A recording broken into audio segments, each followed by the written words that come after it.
വളരെ യുണീക്കായിട്ടുള്ള ഫ്ലവറിംഗ് പ്ലാന്റിനെ കുറിച്ചാണ് ഇന്നത്തെ വീഡിയോ. Bleeding heart plant.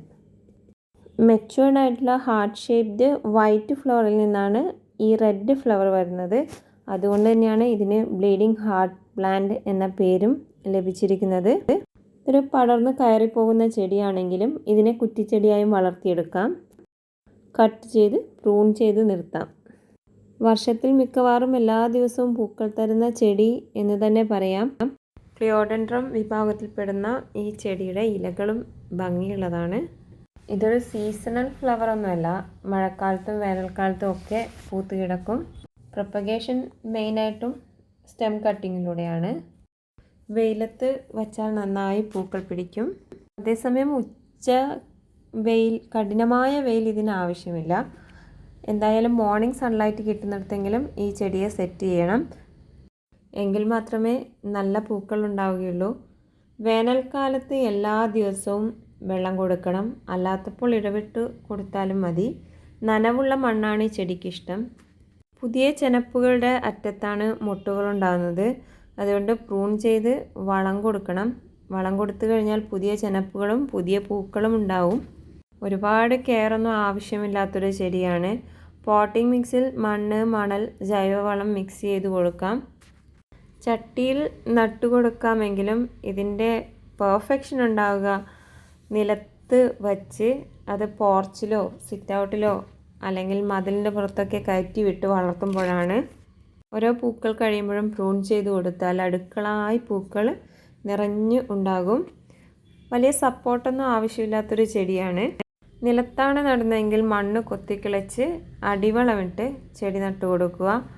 ഈ ചെടിയുടെ എല്ലാ ശാഖകളിലും അങ്ങനെ പൂക്കൾ ഉണ്ടാവില്ല. അതുകൊണ്ട് പ്രൂൺ ചെയ്ത് കൊടുക്കണം. പ്രൂൺ ചെയ്ത് പുതിയ ശാഖകൾ വരുമ്പം അതിലാണ് പൂക്കൾ ഉണ്ടാവുന്നത്. ഒത്തിരി വളങ്ങളൊന്നും ആവശ്യമില്ല. കിച്ചൺ വേസ്റ്റ്, ഉള്ളിത്തോട്, മുട്ടത്തോട് അങ്ങനെയുള്ള കാര്യങ്ങളൊക്കെ ഇട്ട് കൊടുക്കാം. അതുപോലെ 15 ദിവസം കൂടുമ്പോൾ നമുക്ക് മറ്റ് ജൈവവളങ്ങൾ ചേർത്ത് കൊടുക്കാം. മഴയത്ത് വെച്ചാലും പ്രശ്നങ്ങളൊന്നുമില്ല, ചീഞ്ഞു പോവുകയൊന്നുമില്ല. പക്ഷേ നീർവാഴ്ചയുള്ള മണ്ണായിരിക്കണം. പോട്ടിലാണ് വയ്ക്കുന്നതെങ്കിൽ വെള്ളം കെട്ടി നിൽക്കാൻ പാടില്ല. കീടശല്യം വളരെ കുറവാണ്, അല്ലെങ്കിൽ ഒട്ടും തന്നെ ഇല്ല എന്ന് തന്നെ പറയാം. അഥവാ ഏതെങ്കിലും തരത്തിൽ കീടശല്യം കാണുകയാണെങ്കിൽ സോപ്പ് ലായനിയോ അല്ലെങ്കിൽ നീം ഓയിൽ സ്പ്രേ ഒക്കെ ചെയ്തു കൊടുത്താൽ മതി. പോട്ടിലാണ് ചെടി വയ്ക്കുന്നതെങ്കിൽ ബിഗ് പോട്ട് യൂസ് ചെയ്യാം.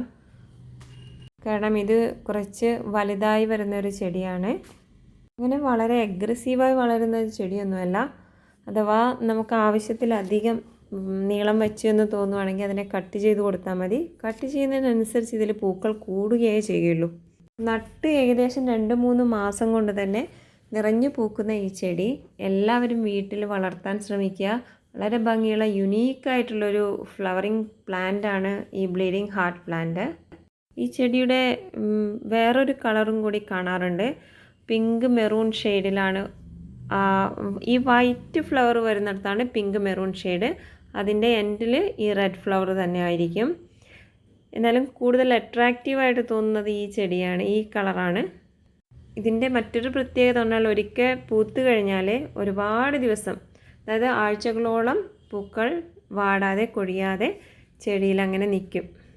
ഈ ചെടി പൂക്കാൻ മടിച്ച് നിൽക്കുകയാണെങ്കിൽ അതിനെ വെയിലത്തേക്ക് മാറ്റി വയ്ക്കുക, പ്രൂൺ ചെയ്ത് കൊടുക്കുക, വളം ഇട്ട് കൊടുക്കുക.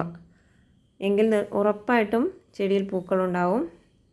നല്ല ഹാർഡ് സ്റ്റെമ്മായതുകൊണ്ട് തന്നെ ഇതിന് വെയിലും മഴയും ഒന്നും തന്നെ പ്രശ്നമല്ല. അങ്ങനെ ഒരുപാട് ഫെർട്ടിലൈസറിൻ്റെ ആവശ്യമൊന്നുമില്ലാത്തൊരു ചെടിയാണിത്.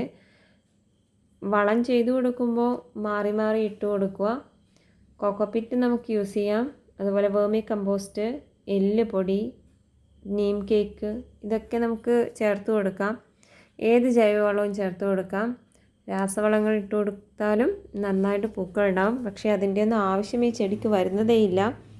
അപ്പോൾ ഒട്ടേറെ സവിശേഷതകളുള്ള ഈ ചെടിയെ ഗാർഡൻ്റെ ഭാഗമാക്കുക. Thanks for watching and happy gardening.